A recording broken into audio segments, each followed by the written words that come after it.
Consistent and persistent rains in Southampton meant that the game ended in a draw. But years from now, no one will remember the result of this game as much as they will remember the momentous occasion it brought along. James Anderson becoming the first fast bowler to reach 600 test wickets. This is how the final day of the series played out. Rain denies the morning session.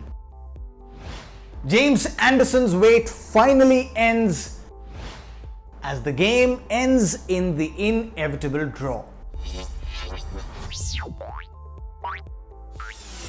As has been typical of Southampton for a while now, the morning was again murky and dark, with the clouds looming large and coming down as well. It was a deluge in Southampton, which meant that an early lunch was taken, and even post-lunch a considerable amount of time was lost.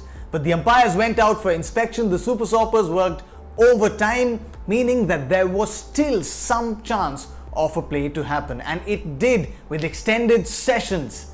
But all eyes were on one man, James Anderson, 1 wicket away from picking up his 600th test wicket. He ran in, he bowled, and he had to get that wicket.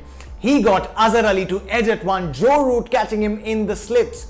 Anderson dismissing the one Pakistan batsman who was unbeaten until this point and perhaps their best batsman in this test match, to notch up his 600th test wicket, the first fast bowler in the history of game to scale that peak, and also the second fastest, only 6 balls behind Muthaiya Muralidharan.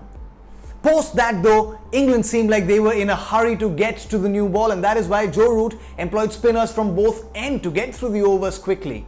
But just then, while Babar Azam scored some easy runs, at the other end, Joe Root managed to get Asad Shafiq out right at the cusp of the new ball. You could sense that maybe England will tighten the noose.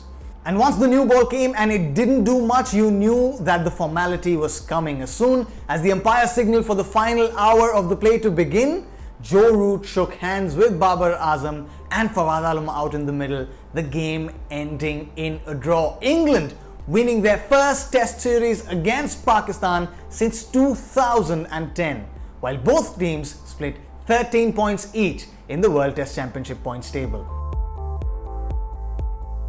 This test started with brilliant knocks from Zach Crawley and Joss Butler and ended with James Anderson scaling peak 600. England drawing the game, but Pakistan will also go out of this series with a lot of positives. Remember how this test series started in Manchester with advantage Pakistan, only for them to blow it up on the 4th day of that test match. Post that, Southampton in the second test was almost a washout, and even in the third test, rain marred huge portions of play, giving England a much needed series victory against Pakistan, as their summer with the red ball comes to an end. But there's still some white ball action coming for you with the 3 T20Is lined up between England and Pakistan, and you will not miss a beat because we'll be right here to recap everything for you in our match story.